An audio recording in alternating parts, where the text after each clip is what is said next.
वैजंती अर्नाळकर यांची नात.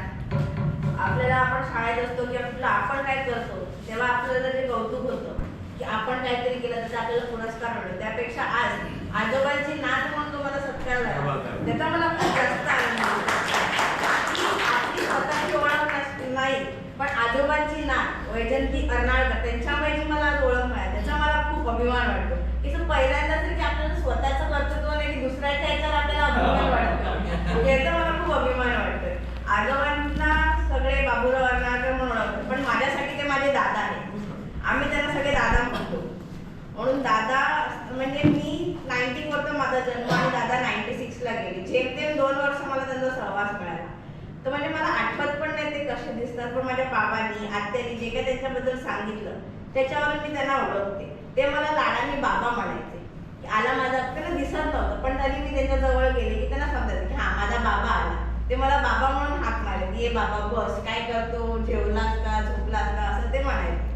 मग त्यांचे ते की लहानपणीची आत्या मला किस्से सांगायची की घरी ते सकाळी रोज 5 वाजता उठून 1 ग्लास दूध घेऊन मग ते लिहायला बसायचे. ते ज्या टेबलावर लिहायला बसायचे ते टेबल अजूनही आम्ही जपून ठेवले की आणि मग त्याच्यावर आम्ही पण परीक्षा त्याच टेबलावर बसून अभ्यास करायचे की हा आजोबांचा टेबल आहे त्यांचा एक आशीर्वाद, मग त्या टेबलावर अभ्यास करणं असायचं. किंवा मग असं जेव्हा ते दुकानात जायचे लिहायला, कधी कधी लोकांची इतकी गर्दी असायची की पोलिसांना बोलवायला लागायचं की बाबा त्यांना जागा द्या रस्त्यात दुकानात जायला.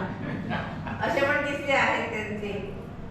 किंवा घरी जे कार्यक्रम असायचे, पुस्तकाचं प्रकाशन असायचे किंवा पाहुण्यांची एवढी रेलचेल असायची की बस बघायला नको की एवढं म्हणजे एखाद्या माणसाला एवढी प्रसिद्धी पण एवढा डाऊन टू अर्थ माणूस मी बघितला नाही. की असे मी पुस्तकात पण असे किस्से ऐकले की एका लोकमतच्या लोकसत्तेच्या मासिकात आलेलं दिवाळी अंकामध्ये की एका घरी सत्यनारायणाची पूजा चालू असते आणि गुरुजी सत्यनारायणाची कथा वाचतात आणि त्या कथेच्या मध्ये दादाच्या पुस्तकांची पानं होती आणि कथा वाचतात त्याची गोष्ट वाचते. किंवा आमच्या शेजारी पण सांगतात की आम्ही जेव्हा लहान होतो म्हणजे ते धोबी घराण्याचे होते, मग ते धोबी त्यांचे कपडे बिपडे घेऊन त्याच्यात ओझं पण आणि हाता एक हातात दादांची पुस्तकं वाचत कसे जायचे घरी. असे पण किस्से आहेत ज्या त्यांनी सांगितलेले की आम्ही पुस्तकांमध्ये लपून आजकाल आपण कसं पुस्तकांमध्ये मोबाईल लपवतो, त्या दादांची कादंबरी पुस्तकं अशी लपून लोक वाचायचे. तर ते असे भरपूर किस्से आहेत. किंवा एकदा मी स्वतः मी माझी भावंड सगळी सुट्टीत आम्ही आजीकडे गेलो म्हणजे आईच्या घरी. तर तिकडे समोर त्यांचे खूप दादा आजोबांचे तर हे चाहते भरपूर. तर तेव्हा त्यांनी आम्हाला एक दादांचं पुस्तक वाचून दाखवलं, धनंजय छोटूचं पुस्तक होतं. तर ते वाचत होतो आम्ही. रात्री आम्ही साधारण जेवण पिऊन एक 9-10 वाजता वाचायला सुरुवात केली. म्हणजे ते आजोबा होते त्याच्यासमोर, ते आम्हाला वाचून दाखवत होते आणि मी माझी मावशीचा मुलगा आणि मामाची मुलगी आम्ही तिघांशी बसून मस्त वाचत होतो. आणि वाचता वाचता वेळ कसा गेला कळत नाही. आणि आमचं घर इकडे आणि समोरच्या फ्लॅटमध्ये ते राहत होते. तर माझी बहीण आणि माझा भाऊ एवढे घाबरले की समोरून तिकडून त्या घरातून समोरच्या घरी जायला एवढी भीती वाटत होती. म्हणजे आजकाल आपण बघतो की सिरियल्स मध्ये होतं VFX किंवा ॲनिमेशन असतं त्याच्यामुळे लोकांना भीती वाटते की ते क्रिएट करतात ती भीती.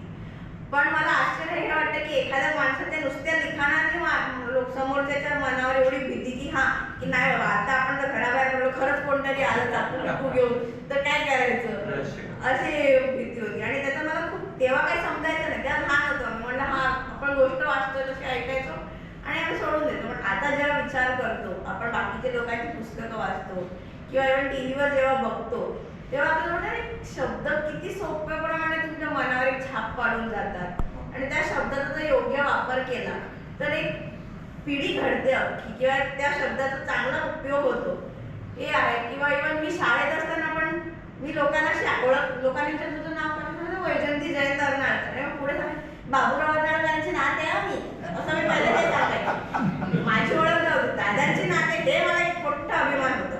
अजूनही मला कोणी विचारलं की तू बाबूराव अर्नाळकर, मी त्यांची नात आहे, एक तो वेगळाच गर्व आणि ते छाती अशी मस्त चवडी होती. हा हे माझे आजोबा, आपला काही पराक्रम नाही पण आजोबांच्या जीवाला मला खूप बरं वाटतं.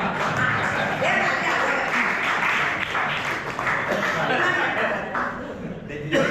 दृष्टिगिरी नंतर शेवटी तेव्हा नंतर असं लाईफ होतं.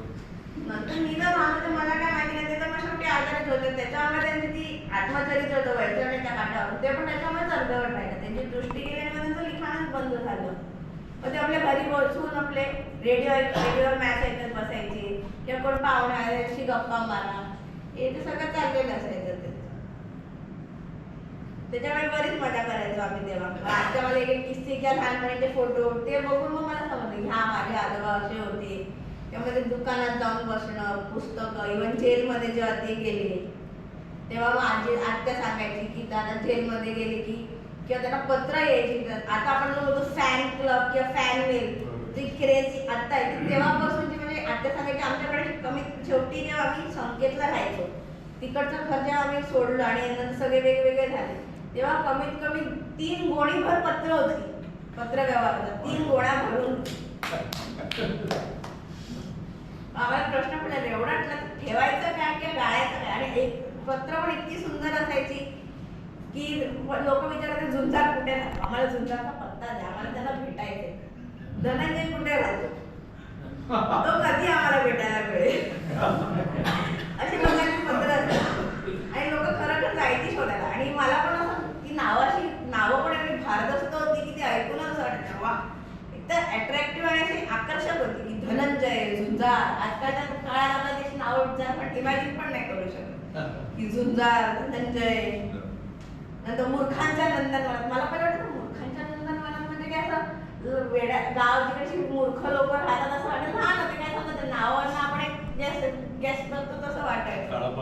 काळा पहाड, झुंजार, धनंजय, छोटू, नंतर दर्या सारंग, नंतर डॉक्टर फू मंजू म्हणा, काय काय अशी नावं आहेत त्याची विचित्र नावं होती. म्हणजे ते नावं वाचूनच लोकांनी अट्रॅक्शन होते की काय वाचायला पाहिजे. तर सगळे म्हणायचे की ती सगळी दादांची मानस होती. तर मी तर मला कोणी किती काका म्हटलं सख्खे आहेत पण मानस काका भरपूर आहेत मला, म्हणजे धनंजय काका आहे, झुंजार काका. तर मला ते खरंच असं वाटायचं की हा बाबा माझेच काका आहेत सगळे असं वाटायचं. तर कधी वाटत नाही की कुठल्या गोष्टीची कॅरेक्टर आहेत किंवा काय, असं फॅमिली सारखंच वाटायचं. ते खूप वाटायचं तेव्हा आम्ही दादाबाईबरोबर. जास्त काळ त्यांना मिळालं, त्यांच्याबरोबर काही खायला मिळालं नाही. तर त्यांची दृष्टी गेलेली, मी खूप लहान होते, जेमतेम 2 वर्षाचा सहवास. पण हा एक आहे की त्यांचा मायेचा हात माझ्या डोक्यावर फिरला. आणि जेव्हा हे माझं बारसं ठरलं करायचं की नाव काय ठेवायचं, तर माझी आत्या म्हणजे त्यांची सर्वात मोठी मुलगी पुष्पा अर्नाळकर, ती आज येणार होती पण माझ्या वडिलांची तब्येत नाही बरी, त्यांना हॉस्पिटलमध्ये ऍडमिट केलं म्हणून आत्या नाही आली, तिथे थांबली. तर ती खरं येणार होती. तिने नाथमाधवांची भरपूर सगळ्या कादंबऱ्या वाचल्या. ती बोलली की ती तर खुश झाली की नाथमाधव आणि दादांचं दोघांचं एकत्र असायचं. म्हणलं अरे वा, मी दोघांवरही बोलू शकते असं तिचं होतं. पण तिला काही जमलं नाही यायला. तर जेव्हा माझं बारसं ठरलं तेव्हा आत्याला विचारलं की काय नाव ठरवलंय, तर तेव्हा ती बोलली वैजयंती ठरवलं. म्हणलं वा, छान नाव, मस्त ठेवा. म्हणजे प्रत्येक गोष्टीला त्यांचा माझ्या नावापासून ते सगळ्यावर त्यांचा अप्रुव्हल आहे, त्यांचा हे आशीर्वाद आहे. त्याचा मला खूप आनंद वाटतो. आणि खरंच मला खूप अभिमान वाटतो की मी त्यांच्या घरात जन्माला आले किंवा त्यांचा एक आशीर्वाद म्हणून मला म्हणजे पुस्तकं वाचणं किंवा लिखाण म्हणजे एवढं काही करत नाही मी, पण थोडा प्रयत्न करते खुडूक मुडूक कधी लिहायचा. म्हणजे इतिहासाची आवड, नाटकांची आवड किंवा इव्हन हे डिटेक्टिव्ह थ्रिलर असतं. मग हल्लीतील लोकांना काय डिटेक्टिव्ह थ्रिलर म्हणजे काय, आपलं ते आगाथा क्रिस्टी नंतर शर्लॉक होम्स हे ते सगळं वाटतं. पण ते ओरिजिनल प्युअर म्हणजे सिम्पल भाषेतलं थ्रिलर हल्ली कुठे तसं बघायला मिळत नाही. तर ते दादांच्या ह्याच्यातनं वाचलं की सगळ्यांना पटकन समजतं. असे मोठे मोठे शब्द नाही कठीण, म्हणजे असं डिक्शनरी उघडून शोधा काय याचा अर्थ, असं नाही. सिम्पल आपण जे म्हणतो सिम्पल लिव्हिंग आणि हाय थिंकिंग, त्याचं परफेक्ट उदाहरण मला कोणी विचारलं तर ते माझे दादा. आणि मला त्याचा खूप अभिमान आहे की आणि अजूनही मला याचा खूप अभिमान आहे की आत्ताची तरुण पिढी पण दादांना लक्षात ठेवते.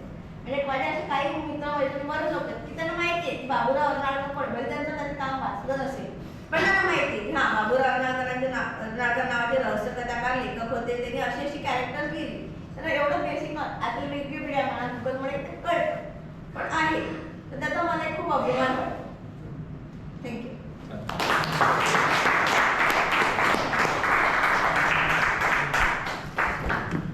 धन्यवाद वैजयंती.